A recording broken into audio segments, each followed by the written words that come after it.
Okay, hello everybody and welcome back to the Murmurations podcast. Today I am joined by Dr Veronika Koller from Lancaster University. Morning, Veronika. Hello, Darren. Nice to be here. Thanks for coming on. Veronika's a reader in Discourse studies, and we're going to talk today about lots of things to do with language and discourse and communication. But before we go any further, Veronika, do you just want to introduce yourself and talk a little bit about your research and teaching and your background interests?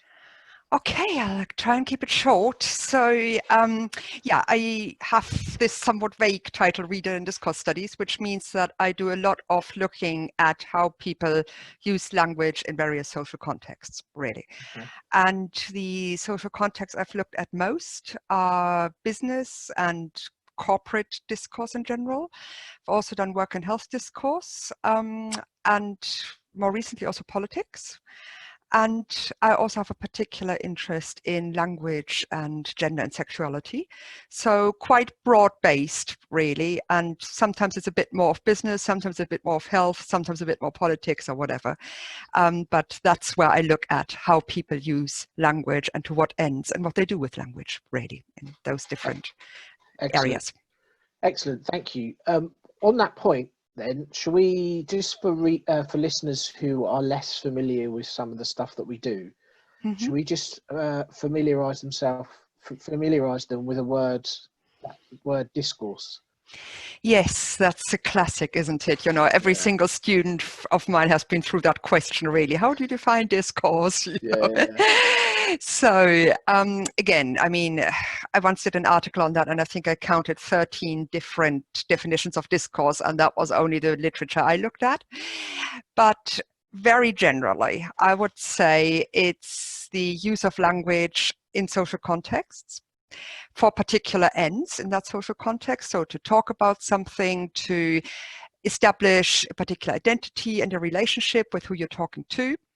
You also want to make sure that what you say or write is coherent, hangs together well, is organized in some sort of way.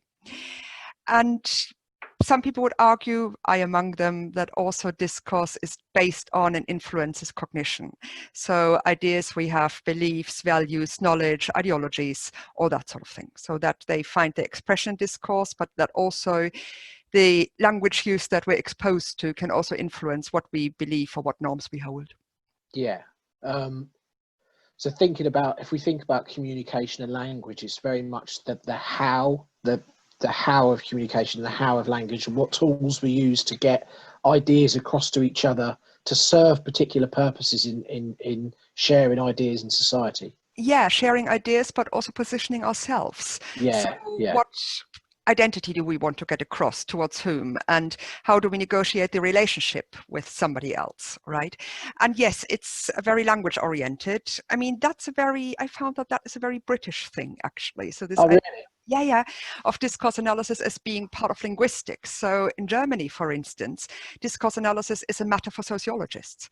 I mean, to the point that I've been at discourse analysis conference in Germany and was asked, so what's your background? And I said, well, I'm a linguist. And people looked at me and said, so what are you doing at a discourse analysis conference then? Oh, right.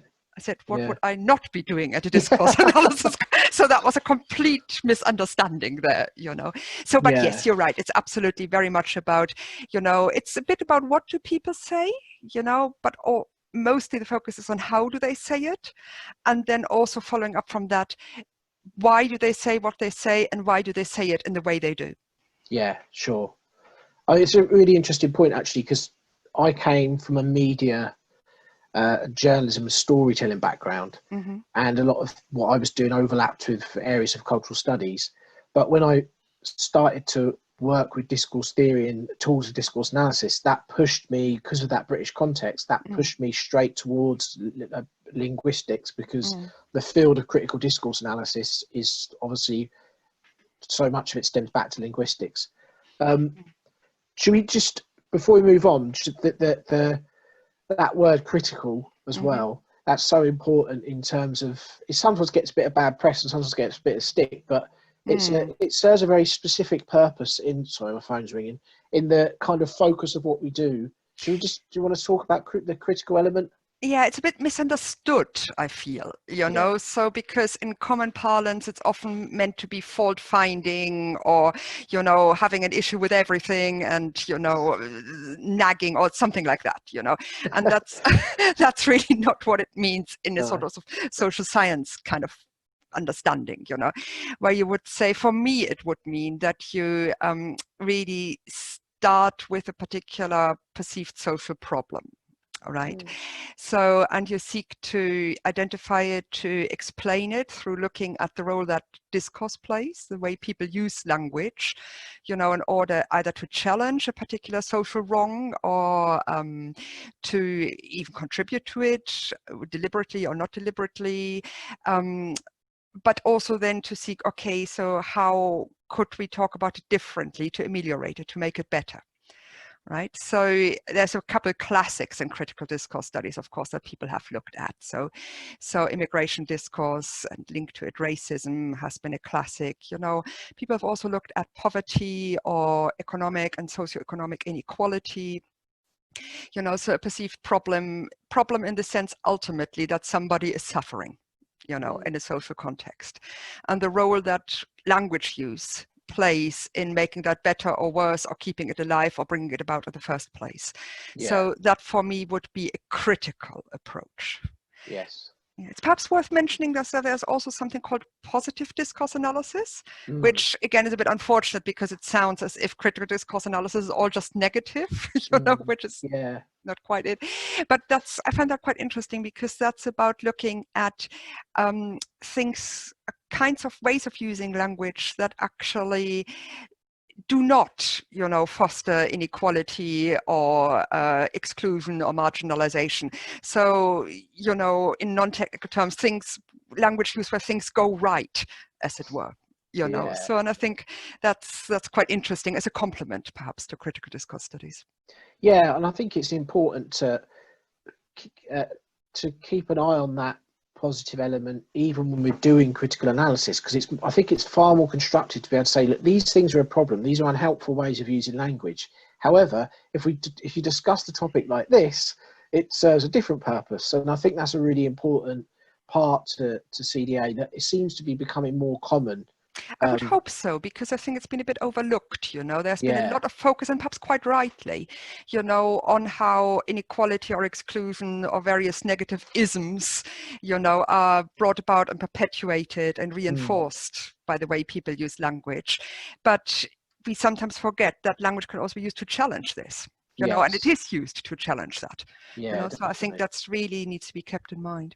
Yeah, and even when you're looking at the countercurrents of power and the way in which people push back and struggle against as kind of exploitative power or established systems of power, looking at those dynamics in itself is critical as well. And it's in terms of its critical focus, but its critical importance. So yes, obviously I would agree. Yes. Yeah.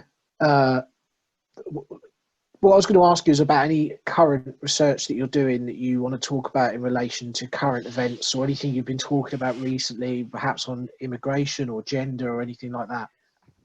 God, how long have we got? We have a bit of time, don't we? So as I said, I part of my problem, if it is a problem, is that I'm really interested in a lot of things. You know, I always say I have more interest than lifetime, but then again, better than the other way around, right? Yeah, definitely. So I'm currently doing research, and I think all, if not most, of the fields that I've mentioned. So I have done and still doing research on political discourse, especially around Brexit. Right. So currently I'm co-editing and also contributing to a special journal issue that is about how how Brexit is talked and written about outside of the United Kingdom. Right? Because I edited a volume on, you know, discourse of Brexit, and that was all within the UK. But obviously the whole Brexit exercise, if that's the right word, has been very inward looking, the whole process. And looking at how is Brexit talked and written about outside of the UK is meant as a bit of a corrective to that, really. you know. Yeah. So that's the political discourse. Also looking a bit at, well, at the language of populism, and particularly the voices of supporters. So that's a book project, you know, so not so much the top-down discourse by perhaps populist politicians, but, you know, how do supporters of these politicians engage with that on social media? Yeah. Right. So I'm looking at the Instagram account of the Brexit Party in that respect, you know. So how do people take up what's posted there and play off it, and you know, get their ideas across? It's also, again, establish their identities. You know, it's especially interesting when somebody comes in who's actually not in favor of Brexit. So then things get really interesting on that account. Yeah, really, yeah. You know, Just to pick up on that, the term populism, because I'm interested in that as well. But that was another thing where I've heard people a couple of times say, "Oh, populism just gets thrown about as a term, and basically any politics you don't like that's successful and does things you don't want it to do, you just call it populism as a negative term." It's obviously not that, is it? It's something very specific. No. It's a specific thing. Do you want to talk about that? Yeah, so it's not just, it's a bit like, oh, only people I don't like have an ideology, right? That's equal nonsense. I mean, I'm full of ideologies. Everybody is, right? So the question of, are you aware of it, what you do with it, really, you know? Another thing that I often hear is, oh, but every politician is populist in a democracy because they all want to please their voters, don't they? And they say, yeah, no. You know, I mean, the thing is, if you expand a term to that extent, then you can't explain anything with it anymore.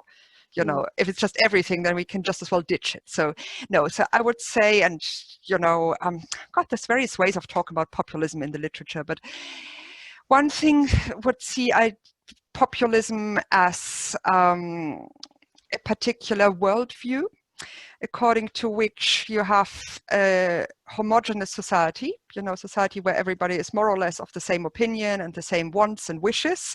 That's often referred to as the people, like as in the people have spoken on Brexit, you know, or whatever. And then they construct very much an outgroup, very often immigrants, but crucially also an elite that acts against the interest of the people.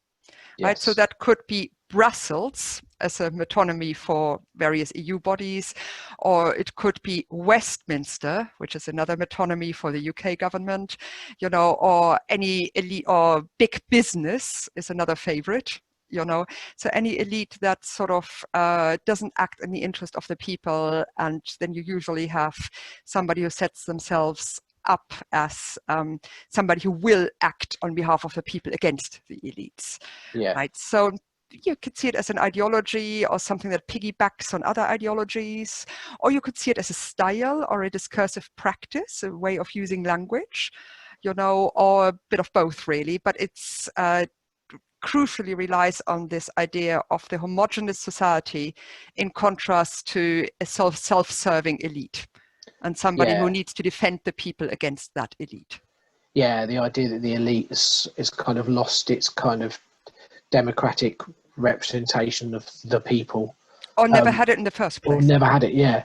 If you look at, you know, if you look at the elite as big corporations, they have never been democratic. Yeah. You know? Also, I like this other idea in the literature that, which I think makes a lot of sense, is in the way in which, as a narrative tool that tells a story about representing the people against a particular elite, it's able to combine lots of different ideologies and combine people who would sit side by side in that kind of so-called struggle. But they're often of opposing ideological positions, but they kind of united against that supposed elite that they're against. It's sometimes a bit of an alliance of convenience, isn't it? Like we have the common enemy. But what's also really important is that populism varies very considerably across, you know, political and historical contexts, right? So it's no means always right-wing populism, right? So if you see it as something that piggybacks or uses other ideologies, you know, then you could say, okay, it can go together with nationalism, for instance, but it can equally go together with socialism. And in, you know, other parts of the world, so for instance, in Latin America, you have a lot of where populism goes together with indigenous movements and environmentalism, for instance, right? So we sometimes think populism, that's the Nigel Farages of this world, perhaps. And I know that you have done a lot of work on that particular politician, Darren. But yeah, it can piggyback on lots of things, and these things differ a lot across the world, really. Yeah. In terms of current events, I mean, there's been lots and lots of metaphor analysis in relation to Brexit, in terms of both supporting and opposing Brexit. Metaphor was used a lot. But very, very recently, there was the stories about people trying to cross the English Channel, and there was a lot of metaphor and language kind of loosely connected to the kind of words that we saw during Brexit in immigration debates. I think Farage actually. He saw an opportunity for himself, I guess we can say. So he talked about a summer invasion into Britain, right? And I've recently talked about that that we have this militarization of language, right?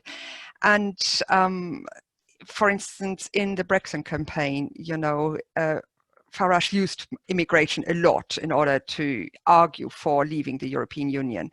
And if you trace that across the Brexit campaign, the couple of months, you can see that he very quickly upped the ante there. So he started linguistically with leaving it in the realm of possibility, to saying, people who may be coming to our shores. And within a few months, the closer it got to the referendum date, it was people who are on our doorstep and who will overrun us. So they were spatially much closer all of a sudden, and it was also a much greater certainty, that they would be coming. So increasing the perceived threat. An invasion does, of course, the same. And what I personally find worrying about it, apart from the lack of humanity, not humanity, but, humaneness, if that is a word, is really that it gets picked up a lot and gets mainstreamed. So the whole idea of these are all invaders into Britain gets picked up then when the Home Secretary says, oh, we should we should enlist the Royal Navy, to police the Channel. And then you no longer talk about militarization of language. You have a military metaphor in the language, but that then can lead, it hasn't, but it could lead to actual militarization of practices, with all that means, really. Yeah. So language does matter. Language can have material consequences. Yeah. And also, just when there's one issue of refugees looking for safety or looking for a better life, and the way in which you talk about your shores and whether you're welcoming them in and accommodating them, or whether you're defending yourselves against the wave or the invasion, is a good example of what we were talking about earlier on, the different ways in which language and metaphor can be used for completely opposite purposes. What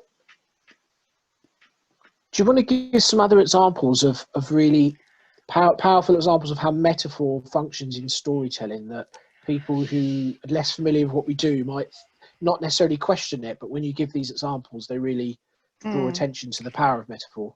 Yeah, so recent events, we've had lots of recent events, right? So another thing that a couple of colleagues and I are looking at the moment is metaphors for the COVID-19 pandemic, for instance, right? And we're particularly interested in metaphors other than war metaphors, because those are the obvious ones, and they have been, much criticized from all sorts of corners, and they often serve political ends rather than anything else, but so one narrative that you have there is, for instance, the journey metaphor, or more specifically the sea journey metaphor, right? So that we are all in the same boat on a stormy sea, that is the pandemic. And sometimes then you get cartoons where you can already see bluer skies perhaps ahead of you, so an orientation to the future, etc., right? And some people have said, as it became clear that people are differently affected by the pandemic, given on how poor or not they are, how much access to good healthcare they have, etc., that people said, well, actually, we're not in the same boat. We're all in the same storm, but some of us are in luxury yachts and some of us are in dinghies. So it's a very productive metaphorical story. So where we got hit by by this wave, we're in the storm, and we hope to get into calmer waters, but we don't all start out the same way. So it's a very rich kind of story that people have elaborated in many, many ways. And then you can also talk about, well, do we have a captain on the ship? Now, who would that be? So very rich, lots of happening. And, we're looking across languages as well. So we have examples from, I think 25 languages at this point, and that is a very, very productive story. And, the sea journey that you find, not only with a pandemic, with all sorts of, difficult endeavors over a long time, really. Yeah, I find it fascinating the ways in which the same metaphors get adapted, not just different metaphors used according to the ideological context that they're used in, but when the same metaphor gets used just slightly differently to serve a different ideological purpose. So we do this with the war, with the Second World War in Britain. Looking back to say Boris might look back and use a Churchillian metaphor or a Blitz metaphor or Dunkirk spirit metaphor to serve his purpose, but then a critic of him will also use one of the same metaphors to criticize him. Yes, you can do that, absolutely, and then also, I mean, with this whole war scenario, again, there's a whole story attached to that, right? So who's the enemy, right? And for instance, if you look at, you can have invasion of migrants, where migrants are the enemy, but you can also have, combating or battling the virus, where then, which many people have said, well, it's a bit inadequate because, an enemy wants to do you harm. A virus doesn't have any volition whatsoever. The only thing that a virus wants to do is procreate and stay alive, but it has interesting implications, because if you go into this crisis mode and we're battling the virus, and for instance, the government themselves sets themselves up as, this command center, what does that make the population? Not their voters anymore, but the foot soldiers who have to follow orders, right? That's a very different relation between population and government than one of democratically elected representatives and voters, right? So the metaphor leads to a completely different way of thinking and experiencing, social relations there, political relations. Yeah, I think I've seen you respond to this question before. I don't know whether this is a little bit on the spot, but I've seen you respond to the question before of, isn't the critical analyst just imposing this narrative upon the language they look at, and they're putting that on it almost constructing the critique, rather than that metaphor potentially having that meaning to some people who receive or read the story? That can happen, but I would say that's not very good discourse analyst. Yes. Who does that really, so I mean, with discourse analysis, there's basically two pitfalls. One is that you describe everything in minute detail and never get to answer why you think this happens, right? And the other is the opposite, that you jump straight to interpretation, right? And don't bother with any evidence in the text. Yes. So that would be two extreme positions. And I often talk about evidence-based interpretation, right? So it needs to be there as a discourse analyst, I look at texts, right? Spoken or written. So for me, there needs to be some evidence of something in the text or in the written or spoken text. So just to see a metaphor and then my own mind starting to embellish it and saying, oh, this would lead to that and it would lead to that. And you could then think that, etc. Well, if it's not in the text, does it really happen? Psychologists will have a different way of going about that. So they will look at, in experiments, if you present people with different metaphors, are they more likely then to favor particular policy solutions, for instance? So there's some really interesting research on that as well. But both psychology and language and discourse analysis need to be evidence-based. So you need to point to something in your experiment or in the text and say, this is where I see this happening. Otherwise, it's conjecture. Yes. Yeah. I think that going back to what you said at the start as well about context, is that when we do this kind of analysis, context is important, because we're saying, often in the critique, we're saying this is a particular ideological context in which this metaphor might serve this purpose. It's not that we're just saying, well, anybody who reads this text or reads this story is going to think this. No. Again, that is a rather, I would say, crude and outdated understanding. I mean, it's also a bit arrogant, really, because it presupposes, that people can't think for themselves. Yeah, we wouldn't be doing the analysis because otherwise we would have thought it as well. Yeah, exactly. And what makes us so special, right? So, are we in any way better than your average reader of a news forum, really? So it's a lot of arrogance in there, really. Yeah. And also, as you say, it depends on who reads it, under what circumstances, what other texts they have read on a similar topic, what conversations they might have about it, and we've known for a long time, and it's been a long time since Stuart Hall came up with his reading positions, that you can be, what's the word, compliant or oppositional or negotiated, I believe.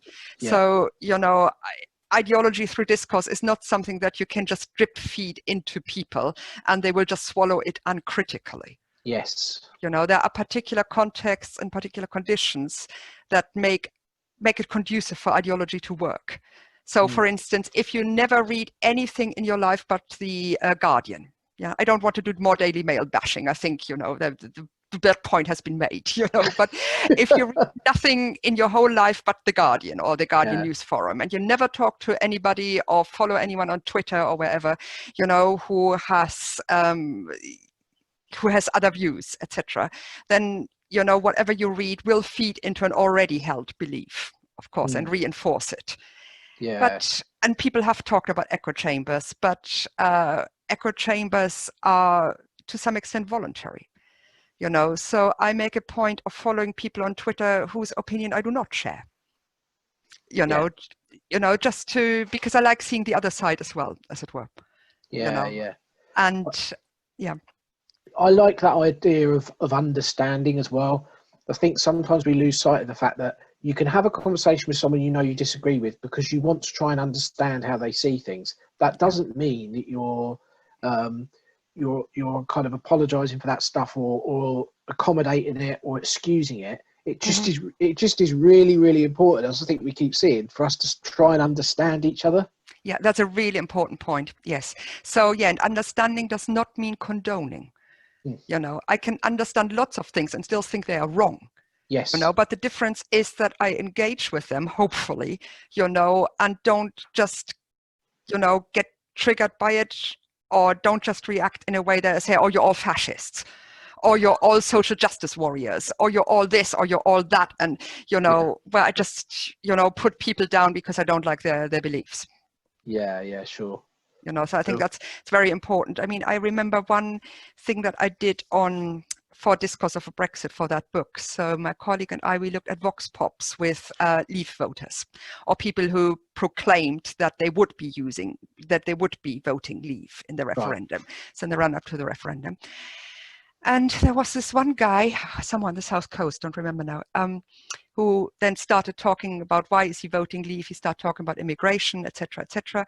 And he uttered this classic phrase, "I'm not a racist, but," right? And, now lots of discourse analysts and critical discourse analysts might sneer there and say, oh, yeah, we know that one, don't we? I'm not that disclaimer. I'm not a racist, but, and then, of course, they're hideously racist. And I thought, okay, let's look at this guy. So we had videos of that. So the first thing was that this guy had amazing body language. He was very, using gesture very much.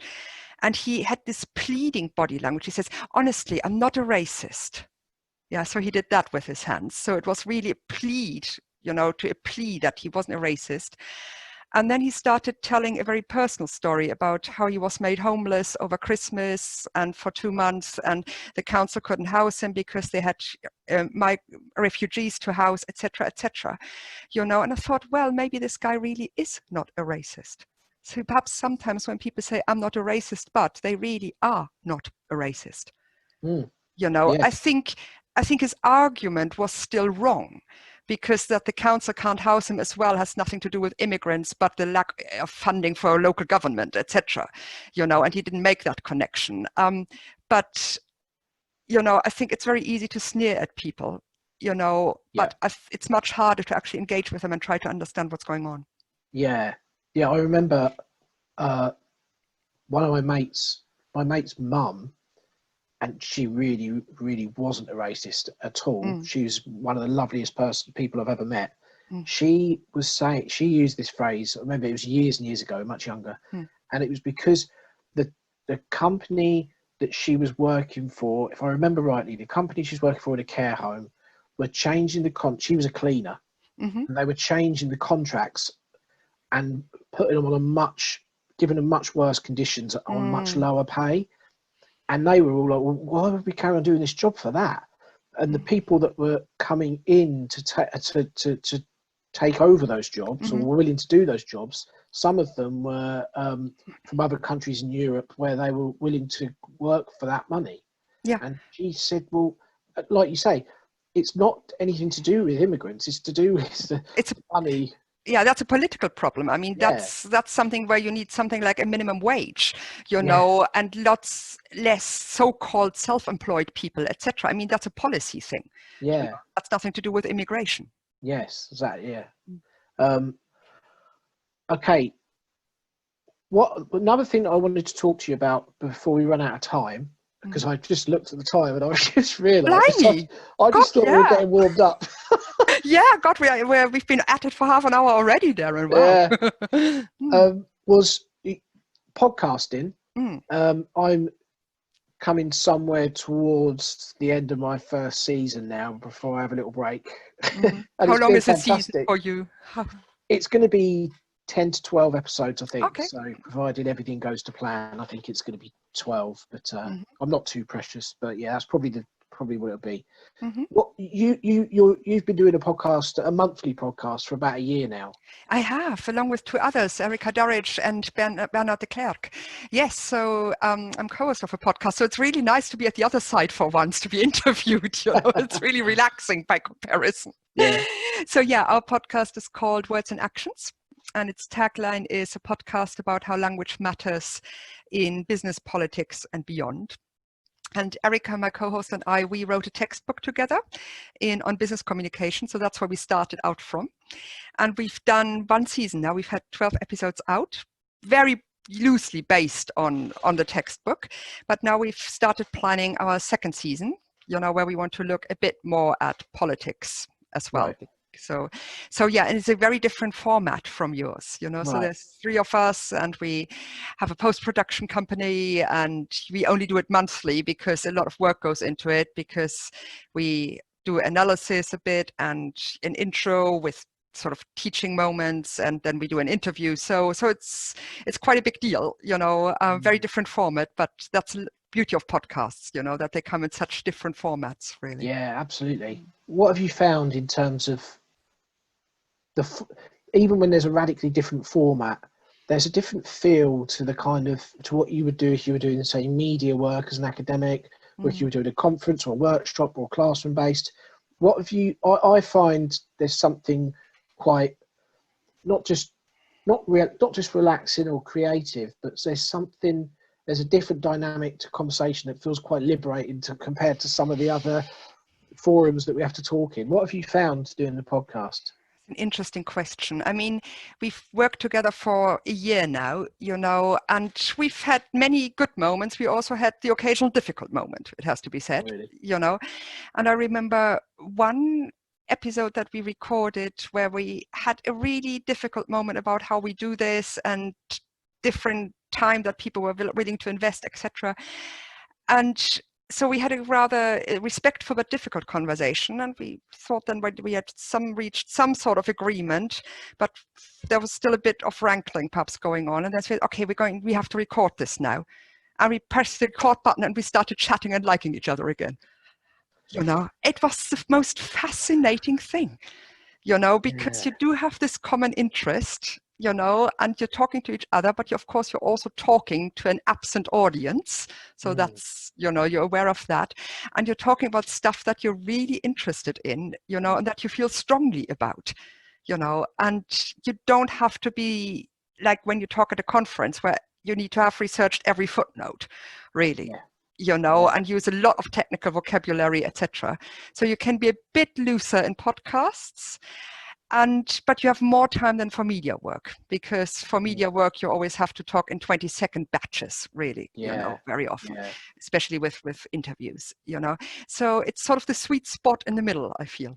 Yeah, I think there's so much of what we do. One is so structured, and two is rigorously peer reviewed or scrutinized in an academic context, and then you jump to the kind of soundbite media context where the complexity of what you say might be reduced down and unfairly criticized or critiqued as well. And I just think sometimes we're really crying out for that chance to just have a relaxed conversation, share interesting ideas, talk about things in an accessible way, and you know, maybe even just get the odd thing wrong from time to time and just be like, oh yeah, I made a bit of a mistake there. Like, that is okay sometimes. Yeah, that is okay. And in a podcast, you actually have, well, either you can edit it out or you have enough time to correct that, you know, and you don't feel like you're on being judged.